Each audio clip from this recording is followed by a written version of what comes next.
આજની વાર્તા મને વાંચવાનો સમય મળતો નથી એમ કહેનારા આ સમાજમાં વધતા જાય છે.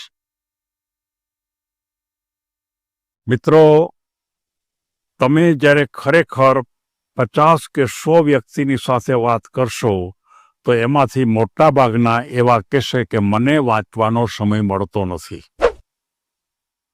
પછી એનું કારણ ગમે તે હોઈ શકે. વ્યવસાયમાં વધારે હોય, અન્ય પ્રકારની ચિંતા વધારે કરતા હોય, અન્ય પ્રકારના મનોરંજનમાં વધારે રહેતા હોય, અન્ય પ્રકારે હરવા ફરવામાં જતા હોય, પણ એની પાછળ માત્ર એને એક જ બાબત કહે છે કે મને વાંચવાનો સમય મળતો નથી. મિત્રો, મારે સૌને કહેવાનું છે કે કોઈ પણ બાબતની અંદર વાંચન અને વાંચવાથી મળતું જ્ઞાન એ તમારી એક મોટી તાકાત છે. અને આ વાતને સમજાવવા માટે મારે એક નાની એવી વાર્તા કહેવી છે. એક સંત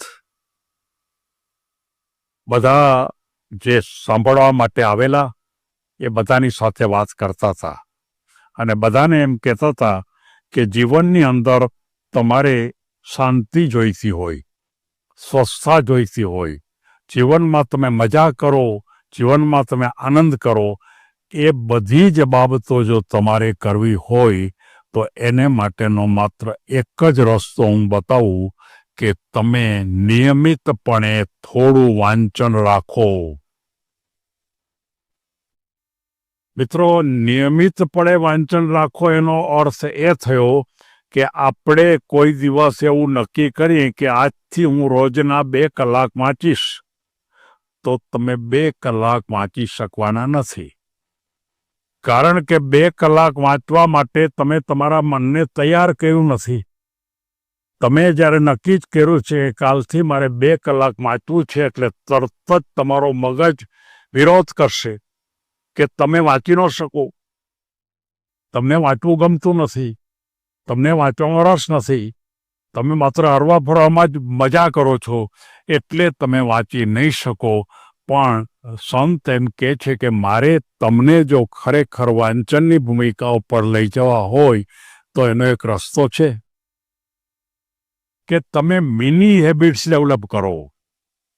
મિની હેબિટ્સનો અર્થ એ થયો કે ટચુકડી આદત, કે દાખલા તરીકે તમે એક એવી ટચુકડી આદત નક્કી કરો કે હું રોજના 1 વાર્તા વાંચીશ, રોજના મહાન વ્યક્તિના 2 જીવન પ્રસંગો હું વાંચીશ, જીવનના પ્રેરણા આપતા પ્રસંગો હું વાંચીશ, રોજના માત્ર 2, રોજની 1 વાર્તા.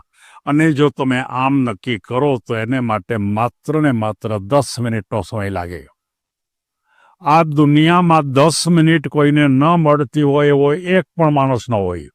પણ તમે નક્કી કરો કે હું 10 મિનિટ નિયમિતપણે વાંચીશ, અને એની અંદર વાંચવા માટે પણ માત્ર ટૂંકું જ રેફરન્સ કે કોઈને કોઈ તમને માર્ગદર્શન આપતી વાર્તા, કોઈને કોઈ અન્ય પ્રકારના તમે કોઈ મોટિવેશનના પ્રસંગો, જો આ તમે હેબિટ પાડો તો તમે ચોક્કસપણે કહી શકશો કે તમે વાંચવાની હેબિટ ડેવલપ કરી. અને માત્ર તમે જોઈ શકશો કે તમે મહિના દિવસ સુધી પ્રયત્ન કરો, રોજની 10 મિનિટ.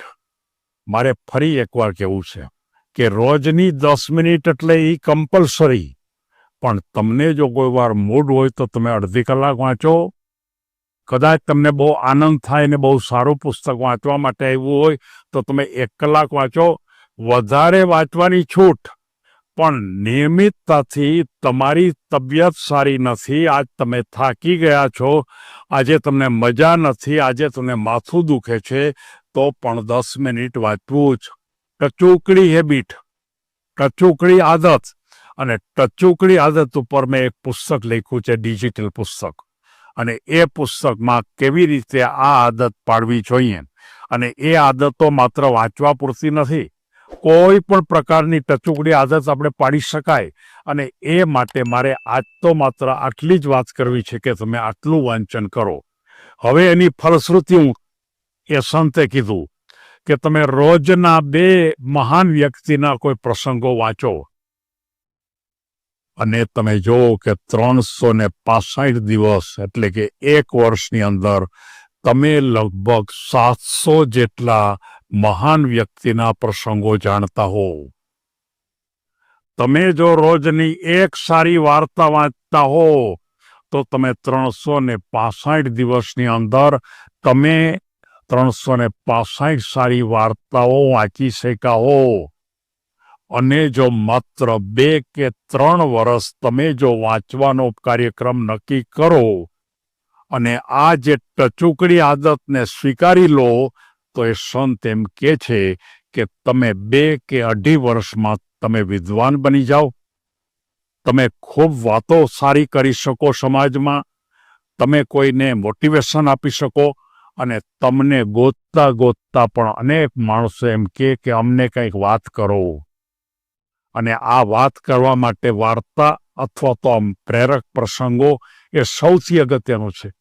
સમાજમાં સામાજિક વસ્તુ બનવા માટે તમે સારી વાત કરી શકો એટલા માટે માત્ર મારે તમને આજે જે સંતે કીધું છે એ જ વાત મારે ફરીવાર કહેવી છે કે આજથી જ તમે નક્કી કરો કે હું માત્ર 10 મિનિટ રોજ વાંચીશ. જેમ આપણે 2 વખત જમવું પડે છે તો આપણા મનને પણ જમાડવા માટે, મનને ભોજન આપવા માટે કંઈક સારું આપવું પડશે. અને સારું આપવું એટલે વાંચન કરવું.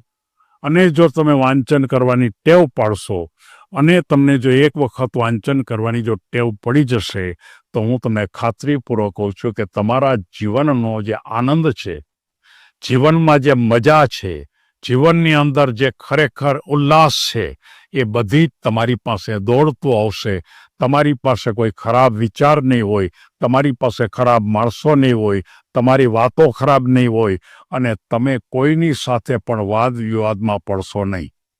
વાંચન એક એવા પ્રકારનું સાધન છે કે જે આપણને ખૂબ વિવાદ કરતા સંવાદમાં રહી જાય છે. અને આ ભૂમિકા ઉપર આ વાર્તા મારે સૌ માતાઓને કહેવું છે કે તમારા સંતાનને આજથી ટેવ પાડો. રોજની 10 મિનિટ માત્ર 1 કે 2 પ્રસંગો, માત્ર 1 કે વાર્તા. તમને એમ થશે કે વાર્તા ક્યાંથી ગોતવી, તો મિત્રો તમને ખબર છે કે આ વાર્તાઓ હું કેટલા છેલ્લા લગભગ 4 થી 5 વર્ષથી રોજ એક વાર્તા મૂકું છું નિયમિતપણે, રવિવાર સિવાય, અને એક પણ દિવસ ખાલી નથી ગયો. તમે જોઈ શકશો. તો એ વાર્તા તમે સાંભળો, તમને યોગ્ય લાગે તો એ વાર્તા તમારી પાસે નોંધ કરી લો અને તમે બીજાને પણ તમે કહી શકો અને આના દ્વારા તમે તમારા જીવનની ઊંચાઈ પણ વધારી શકશો. એમ સંત કે છે. સૌને ધન્યવાદ.